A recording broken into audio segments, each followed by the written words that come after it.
Hello guys, कैसे हैं आप सब लोग। आज बात करने वाले हैं हम स्टीफन मूवी जो रिसेंटली अभी 2025 में आई है। एक क्राइम थ्रिलर मूवी है। वैसे भी आजकल क्राइम थ्रिलर मूवी का ट्रेंड चल रहा है, हर कोई बना रहा है और काफी अच्छी भी चल रही है। पर ये जो मूवी है ना, थोड़ी अंडररेटेड है। कुछ मूवी रह जाती है ना जिनको हम देखते नहीं है, पर ये देखने लायक साइको किलर मूवी है। मूवी की शुरुआत में एक रोलर कोस्टर दिखाया जाता है और एक बच्चा स्टीफन, जिसके माँ बाप उसे बुला रहे हैं कि आ जाओ स्टीफन, आ जाओ झूले पे आ जाओ। कुछ नहीं होगा, लेकिन वो डरते डरते गिर जाता है और जैसे झूले पे बैठता है, झूला चलने लगता है और वो और ज्यादा डरने लगता है। प्रेजेंट में स्टीफन नाम का एक शख्स ऑडिशन ले रहा है अलग अलग लड़कियों का, बट सीन एक ही है। सीन ये है कि लड़की को स्टीफन के बारे में कुछ ऐसा पता चल जाता है जिससे मतलब किसी जुर्म के बारे में पता चल जाता है। तब वो लड़की वहां से जाना चाहती है, लेकिन वो आदमी उसे रोकता है और उससे पूछता है कि क्या तुम पुलिस के पास जाओगी। तो वो लड़की मना करती है कि नहीं, मैं पुलिस के पास नहीं जाऊंगी, मैं किसी को नहीं बताऊंगी। वो कहता है नहीं नहीं नहीं, ऐसा नहीं हो सकता, तुम जाओगी तो पुलिस के पास। वो नहीं मानती, फिर बहस होती है, फिर वो आखिर मान लेती है कि हाँ मैं पुलिस के पास जाऊंगी। फिर स्टीफन कहता है कि ठीक है, तुम पुलिस के पास जाओगी तो मैं तुम्हें मारने के लिए आगे बढ़ूंगा। वो एक्टिंग करता है, खाली हाथ से ऐसे चाकू लेकर आता है और उसे मारने की एक्टिंग करता है।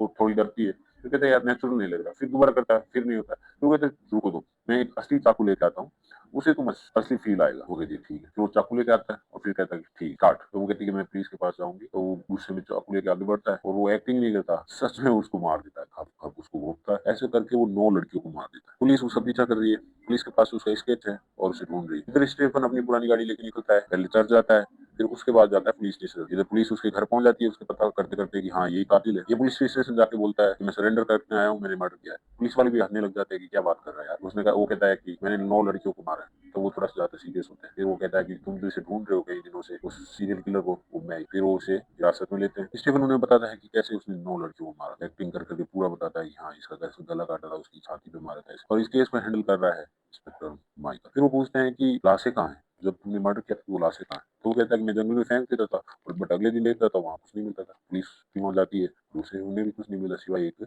सोने की चैन की, जो भी दो लड़की में से किसी की। कोर्ट में वो सब कबूल कर लेता है और यहाँ तक कि वो वकील भी नहीं लेता है। वो कहता है मुझे वकील की नहीं जरूरत है, मैं सब कबूल करता हूँ। जज भी थोड़ा खटक जाता है, वो कहता है क्या आदमी यार। फिर उसे डाउट होता है तो वो कहता है कि इसकी मेंटल हेल्थ चेक करवाओ साइकोलॉजिस्ट से, फिर वो की रिपोर्ट के बाद ही वो इसे सजा सुनाएगा। बात है 2006 की। स्टीफन और एक बच्ची कुटन नाम के कुत्ते के साथ खेल रही है। फिर स्टीफन उसे अपने घर ले जाता है और ये बॉक्स में छुपा देता है। उसका बाप एक स्पोर्ट्समैन, बट उसकी इंजरीज की वजह से वो नेशनल इंटरनेशनल नहीं खेल पाया और आज बस वो एक पीटी टीचर बन के रह गया है। इसलिए वो इस गुस्से में दारू पीता है और अपनी बीवी और अपने बच्चे को गुस्सा निकालता है। बिना फालतू में उसे पनिशमेंट देता है और उसे भी लगता है कि अपने बेटे को अपना सपना जैसे थोप रहा हो। फिर इनके ऐसे चल ही रहा होता है। फिर वो कुटन उस बॉक्स से निकल के उसके बाप के पास आ जाता है। फिर वो ज्यादा गुस्सा हो जाता है, उसकी माँ को पीटता है और बोलता है कि ये कहाँ से आया, तुम नहीं लाया होगा। फिर वो क्या करता है, कुटन को मार देता है। ये सब बातें स्टीफन बता रहा है डॉक्टर सीमा को, जो कि एक साइकोलॉजिस्ट। फिर उसके काफी सारे टेस्ट होते हैं उसकी मेंटल हेल्थ चेक करने के लिए। फिर वो बताता है कि 2012 में उसके पापा ने किसी लड़की का चेंजिंग रूम से वीडियो बना लिया था और उसे वायरल कर दिया था।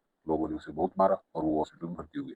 उसकी माँ को बोलता है कि तुम अपने बाप से कुछ पैसे ले आओ और अपना घर चलाओ कैसे भी करके, जब तक वो ठीक नहीं हो जाता। उसकी माँ उसको उस पर बहुत गुस्सा आता है और उसे मारने लग जाती है और कहती है कि तुम एक लड़की की जिंदगी बर्बाद कर। उसके बाद अब स्टार्ट होता है फेज 2 उसकी माँ का, जब अब पूरे घर पे राज चलेगा उसकी माँ। उसकी माँ पहले एक बेकरी की दुकान चलाती थी, पर उसके बाप के डर की वजह से उसने बेकरी का काम, केक बनाने का काम बंद कर दिया। तो वो उसे वापस स्टार्ट करती है। उससे जो पैसे आते हैं उससे वो नशीली दवाई खरीदती है और उस दवाई को डेली की चाय में उसके बाप को पिलाती है, जिससे कि वो उसके कंट्रोल में रहे। यानी उसके पूरे घर पे उसका राज हो जाता है। वो जैसे चाहती है वैसे काम करवाती है, उसे पूरे घर का उसके बाप से उससे काम करवाती है। और जैसे ही कोई आता है उनके घर पर तो वो अच्छे से एक्टिंग करते हैं। उसका बाप बड़े कपड़े पहन के वहाँ सोफे पे बैठ जाता है और उनको भनक भी नहीं होती, लेकिन बाकी टाइम वो सारा घर का काम करता है। फिर ये बातें सारी सीमा माइकल को बताती है। वो कहती है कि वो कुछ तो छुपा रहा है, वो शायद झूठ बोल रहा है। फिर माइकल उसकी फैमिली के बारे में पता करता है, उसके आस पड़ोस वालों से पूछता है, यहाँ तक कि उसके दोस्त मिथुन से मिलता है, जो स्टीफन का दोस्त है। वो कहता है बाकी तो सब नॉर्मल था, उससे ज्यादा नहीं लगता था, बट जब भी वो उसके घर गेम वगैरह खेलने जाता था तो वो बताता था कि उसकी माँ उसको और उसके पापा को बहुत पीटती है। बट वो उसके सामने कभी पीटा नहीं तो उसे विश्वास हुआ नहीं। वो घर से बाहर निकल गया, उसके पीछे से उसकी माँ स्टीफन को मारने लगी, लेकिन वो भूल गया था। और वापस आया तब देखा कि स्टीफन की माँ उसकी पीट रही थी, तो ये थोड़ा उसे अबनॉर्मल लगा और कुछ ज्यादा खास नहीं। फिर वो माइकल एक रिटायर्ड एसआई से मिलता है जिसने स्टीफन के माँ बाप का केस हैंडल किया था। वो बताता है कि एक दिन पुलिस स्टेशन में फोन आया और उसने फोन वाले ने बोला कि उसने अपनी वाइफ का खून कर दिया है और उसे अपना पूरा एड्रेस बताता है। वो था स्टीफन का बाप। जब पुलिस घर पहुंचती है तो हाँ, स्टीफन के बाप ने अपनी वाइफ को मार के और खुद ने भी आत्महत्या कर ली थी, बट एक्चुअल में ऐसा नहीं था। उसके बाप को स्टीफन ने मारा था। स्टीफन के बाप ने अपनी वाइफ को जरूर मारा था, लेकिन उसके बाप को स्टीफन ने मारा था। लेकिन वो ऐसा ही कहता है कि स्टीफन के बाप ने मेरी बेटी का चेंजिंग रूम का जो वीडियो वायरल किया था, उसकी वजह से उसने ज्यादा नहीं कहा और वो केस को वहीं क्लोज कर दिया। नहीं तो फंसता स्टीफन, क्योंकि स्टीफन ने अपने बाप को मारा। तब सीमा कहती है कि मेरे पास एक प्लान है, इससे हमें पता चल जाएगा कि वो स्टीफन है वो जो झूठ बोल रहा है ये सच बोल रहा है। उसे नहीं पता है स्टीफन को कि हमें पता है कि उसने अपने बाप को मारा है। उसे ये पता है कि हमें ये पता है कि स्टीफन के बाप ने अपने वाइफ को मारा और फिर उसने आत्महत्या कर ली। इसलिए हम उसे पूछेंगे, अगर वो बताएगा कि उसके बाप का खून उसने किया है, यानी ऑप्शन ए, अगर उसने चूज़ किया, तो वो तो सच बोल रहा है, यानी बाकी बातें भी उसने सच बताई आते जो भी। अगर ऑप्शन बी चुनता है, यानी वो बोलता है कि उसने अपने बाप को नहीं मारा, उसने आत्महत्या की है, तो वो सब झूठ बोल रहा है और जितना भी उसने पीछे बताया वो सब झूठ होगा। तो इससे पता चल जाएगा कि वो सच बोल रहा है, गलत बोल रहा है। फिर एक बीच में सीन दिखाया जाता है एक पोल्ट्री फार्म का, जहाँ एक कट्टे में लाशें पड़ी। पता नहीं क्यों दिखाया, देखते हैं। शिवा स्टेफन को पूछती है कि 2021 में न्यू ईयर की ईव को क्या हुआ था? तो वो बताता है कि उस दिन उसके पापा बिजी थे किसी घर के दूसरे काम में, तो वो बताते हैं कि उसकी माँ की एक साड़ी है वो प्रेस करनी है, लेकिन उसके पास टाइम नहीं है, तो क्या वो स्टीफन प्रेस कर देगा उसे? स्टीफन मान जाता है और प्रेस करने लग जाता है। तभी गेट पे कोई आता है और वो उसको उसका अपॉइंटमेंट लेटर देता है, उसकी चेन्नई में जॉब लग जाती है स्टीफन की। वो खुश होता है, माँ बाप को भी बधाई देता है। यार ये उसी चक्कर में वो भूल जाता है, उधर उसकी साड़ी है वो जल जाती है। उसका बाप टेंशन में आ जाता है, वो सोचता है कि वो वाकई मारेगी वापस आके। तब स्टीफन कहता है कि टेंशन लेने की कोई बात नहीं, अपन नई साड़ी ले आएंगे, आज वैसे भी खुशी का दिन है और बाहर थोड़ा घूम के भी आ जाएंगे। फिर वो बाहर घूमने चले जाते हैं, नई साड़ी ले लेते हैं। उसका बाप भी काफी रिलैक्स फील करता है, फ्री फ्री फील करता है, क्योंकि कई सालों के बाद वो अपने घर से बाहर निकला। फिर वो जाते हैं, वो सिगरेट विगरेट भी पीता है बाप, लेकिन उसकी माँ को पता चल जाता है। तो वो बहुत साथी औरत होती है, वो आती है, गाड़ी का टायर देखती है, गाड़ी में सिगरेट की बदबू आ रही होती है, तो उसे पता लगा लेती है और अपने हस्बैंड को पीटने लग जाती है। बीच में स्टीफन आ जाता है और कहता है कि अब बस भी करो माँ, तो उसे भी पीटने लग जाती है। फिर बोलती है अगर सच सच बताया तो छोड़ देगी, नहीं तो दोनों को मारेगी। तब उसका बाप बताता है कि मैंने तो पहले ही मना किया था, लेकिन ये मुझे जबरदस्ती लेके गया था, और फिर सारी उसको कहानी सुना देता है प्रेस वाली। तभी उसकी माँ की नजर कॉल लेटर पर पड़ती है, देखती है कि चेन्नई में उसकी नौकरी लगी है। तो वो कहती है कि तुम हमें छोड़ के जाना चाहते हो यहाँ से? तो वो कहता है कि नहीं नहीं, मैं तो तुम्हारी हेल्प ही करूंगा, वहां से पैसे आएंगे, पहुँचती है और हेल्प करना चाहते हो, तुम जाना चाहते हो? कहता हाँ। फिर उसका कॉल लेटर वो फाड़ देती है। फिर स्टीफन कहता है कि तुम मुझे जाने दोगी?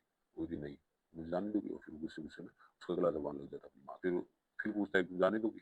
बोलती नहीं। फिर वो रसोई में जाता है, एक चाकू लाता है और उसका मर्डर कर देता है अपनी माँ। उसका बाप बहुत खुश होता है, हंसने लग जाता है। वो कहता है I am proud of you बेटा, आज तुमने मुझे आजाद कर दिया, तुम टेंशन मत लो, इस खून का सारा इल्जाम मैं अपने ऊपर ले लूंगा। और वो उससे चाकू ले लेता है और फिर इसको फोन कर देता है और कहता है कि हाँ मैं ये बोल रहा हूँ, मैंने अपनी वाइफ को फोन कर दिया, ये बात। और फिर बहुत खुश होता है। फिर खुशी खुशी में अपनी वाइफ से टॉयलेट करने लग जाता है। तभी स्टीफन गुस्सा आता है और उस चाकू से अपने बाप का भी गला काट देता है और उसे अपने मार देता है। फिर से वो रोलर कोस्टर दिखाई जाती है, यानी स्टीफन बचपन से ही वो ट्रॉमा झेलते आया है इस रोलर कोस्टर की तरह, इसमें ही फंसा रहा हमेशा। जैसे रोलर कोस्टर हमेशा उसी में घूमते रहता, वैसे ही उस ट्रॉमा में हमेशा फंसा रहा बचपन से।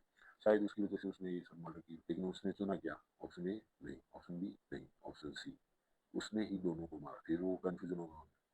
फिर चेन्नई से इन्फो मिलती है कि स्टीफन जब चेन्नई में जॉब कर रहा था, तब एक लड़की उसके साथ है। तब माइकल कहता है कि वो सरेंडर करने से पहले भी चर्च गया है, उसका क्या रीजन हो सकता है? फिर सीमा बताती है कि उसके घर से एक रबर बैंड मिला था, जो उसी चर्च का था जिस दिन वो सरेंडर करने आया था, और उस चर्च में गया। क्या पता दोनों उस चर्च में मिले हो, वो लड़की हुई। और ये भी हो सकता है कि ये लड़की वही हो चेन्नई वाली, क्या पता स्टीफन किसी को बचा रहा हो, कुछ भी हो सकता है। फिर चर्च से उस दिन की वो लिस्ट निकलवाते हैं, उस दिन के अटेंडेंस की, उसमें बहुत सारे नाम होते हैं। फिर वो उस एज ग्रुप की 72 लड़कियों के नाम शॉर्ट लिस्ट करते। फिर वो कहते हैं फादर को कि आप इन 72 लड़कियों को एक दिन बुलाओ, और जो एक वो इनके संत हुए थे स्टीफन, उनके बारे में ये बताओ। तो वो बताता है कि हाँ स्टीफन हुए थे जिन्होंने यीशु के लिए पहली बार, मतलब यीशु के लिए पहले जान देने वाले थे स्टीफन। अगर उन लड़कियों के भाव अगर बदले स्टीफन का नाम ले लेते बेहतर जैसे किसी का, तो उन्हें पता चल जाएगा कि वो लड़की कौन है। वो लड़कियां आती है, वो जो सिस्टर रहती है उस उन लड़कियों के नाम टिक करती है, और पुलिस वाले भी उन लड़कियों के नाम पूछ के नाम लिख। उस दिन 58 लड़कियां आती है, लेकिन उनमें से कोई भी एबनॉर्मल नहीं लगती। उसके अलावा बची हुई 14 लड़कियों के घर पे जाके माइकल पता करता है, लेकिन उनमें भी उसका खास पता नहीं चलता, क्योंकि उनके पास भी सॉलिड रीजन रहता है, वहाँ नहीं आता। फिर वो टेंशन रहता है। तब सीमा देखती है कि पुलिस ने जो लिस्ट बनाई थी उनमें 57 लड़कियों के नाम है, और जो टिक की हुई लिस्ट है सिस्टर ने जो टिक की थी उसमें 58 लड़कियों के नाम है। मतलब एक लड़की, मेरी नाम की लड़की जो मिस है, वो कहाँ है? तब माइकल भाग के जाता है चर्च। चर्च से पता चलता है कि वो लड़की चर्च के अंदर नहीं आई थी, बाहर ही सिस्टर के साथ बैठी थी और वो लिस्ट टिक करवा रही, और वो अभी शायद चर्च में होगी। फिर वो मैरी से मिलते हैं, तो मैरी उसे बताती है कि शायद वो भी स्टीफन का अगला शिकार थी, बट उसने प्यार के नाम पर ऐसी लाइन बोली कि स्टीफन भावुक हो गया और उसे उसने छोड़ दिया। उसने बताया कि स्टीफन ने उसे बताया कि उसने 9 लड़कियों का मर्डर किया है, और अगली तुम ही थी, बट अब नहीं।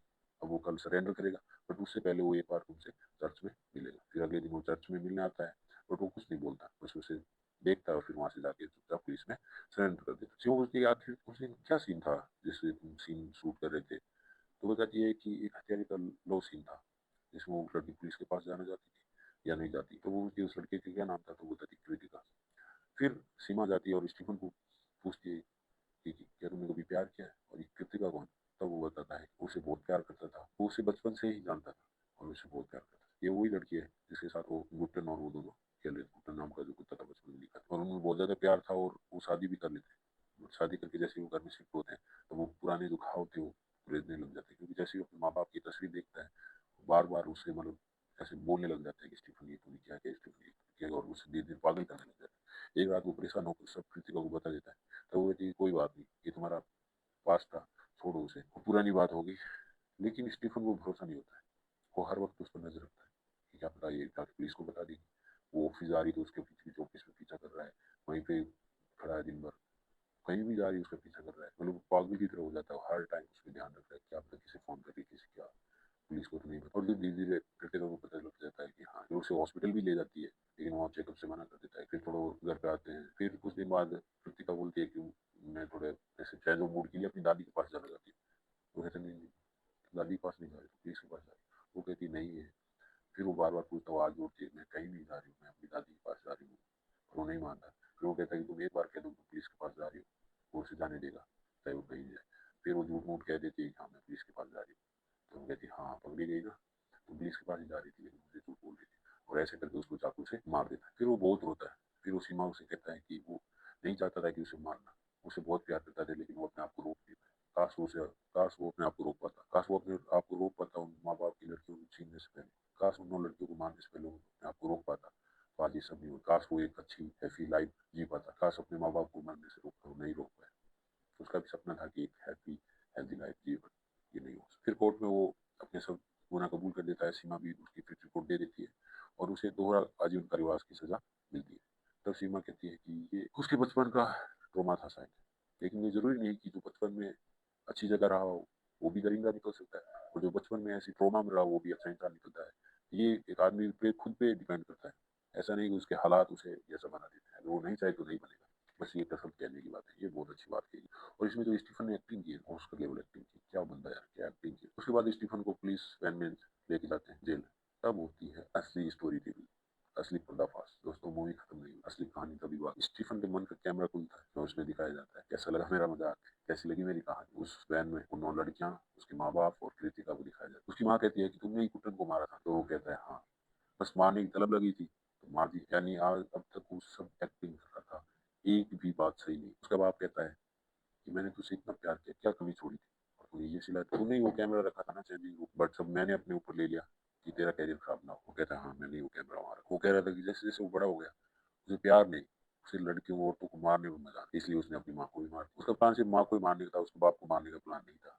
लेकिन क्या पता उसका बाप उसे उसके बारे में पुलिस को बता देता, तो उसने ही डरा के उसके बाप से फोन करवाया था पुलिस ने। ये सब उसका प्लान, सब कुछ। उन लड़कियों को कहता है तुम्हें भी मारने का प्लान नहीं था मेरा, पर तुमने जैसी कृतिका की जैसी एक्टिंग की तो बस मेरा मन कर दिया और तुम्हें मार दिया। जब तुम्हारा काम खत्म है यहाँ से निकलो, मैं 10 पुष्प मारूंगा, उससे पहले यहाँ से गायब हो जा। मतलब क्या एक्टिंग करता है बंदा, क्या एक्टिंग करता है, खतरनाक। कृतिका कहती है कि क्या मिला ये सब कर, तब वो कहता है कि तुमसे तो ठीक हूँ मैं, तुम तो यहाँ चाकू खा के मरी हुई पड़ी हो, कम से कम मैं जिंदा तो हूँ। और क्या कह रही थी उस रात में जब मैंने अब बताया था कि मैंने 9 लड़कियों का मर्डर कर दिया, तब तो बड़ा कह रही थी कि हाँ स्टीफन तुम सरेंडर कर दो, मैं तुम्हारा वेट करूंगी। घंटा वेट करोगी, मुझे टोपी पहना रही हो, मैंने कितना भी टोपी पहनाई, पर क्या कमी छोड़ी थी तुम्हें प्यार करने, तुम्हारे प्यार के अफसाने लिख दिए थे। अगर आज तुम जिंदा होती तो हवा में परियों की तरह उड़ती, और तुम्हारे पंख का साइज भी मैंने तय कर लिया। चल पागल। तो उसकी माँ कहती है तो कभी ना कभी तो पता चलेगा तेरे बारे में लोगों को। कोई कहता है घंटा, किसको, उसको सीमा को, बैंगन जैसे मुंह वाले माइकल, कितना प्लान बनाया उसने, सब कुछ प्लान। अगर वो माया मैरी को भी मार देता तो पुलिस उसको शूट कर देती, वो मर जाता। लेकिन उसको मैरी को नहीं मार के उसने सरेंडर कर दिया। फिर उसने कहानी बताई, सीमा को घुमाया, फिर माइकल को भगाया, फिर मैरी को बीच में लाया, सारा कहानी करके फिर उसको आजीवन कारावास मिला। भगवान का शुक्र। और अभी देखो, अभी अच्छे वो व्यवहार ट्रैक की वजह से 10 साल में बाहर आ जाऊंगा। उम्र क्या हुई है, 25 साल उम्र हुई है, 35 में बाहर आ जाऊंगा। तुम्हारी तरह मरा हुआ तो नहीं पड़ा हूं, इसलिए ज्ञान कम दो। उसका बस एक परफेक्ट प्लान। तुम लोगों को सिर्फ मरना आता है, लेकिन बचना मुझे आता है। कैसे फीलिंग से साथ खेलना है, कब किसको क्या टोपी पहनानी है, वो सब उसे आता है। तुम्हें तो बस मर के लेटना आता है। और तुम लोगों ने तो मुझे परेशान कर दिया था बचपन में, कितना मारते थे, बकर बकर बकर बकर, ये मत करो मत। वो कहती हम तो तुम्हारे भले के लिए कहते थे। मैंने घंटा बल्ला। तो इसलिए अब मैं जा रहा हूँ आराम से जेल में, तुम वहां मुझे मत दिख जाना। ये लेक्चर दे और मूवी हो जाती है खत्म।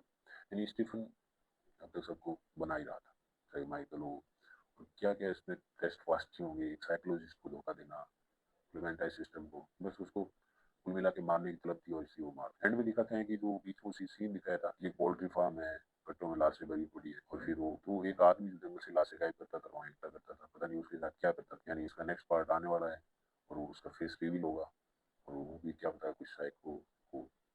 तो देखते हैं, और कैसी लगी आपको मूवी कमेंट में जरूर बताना।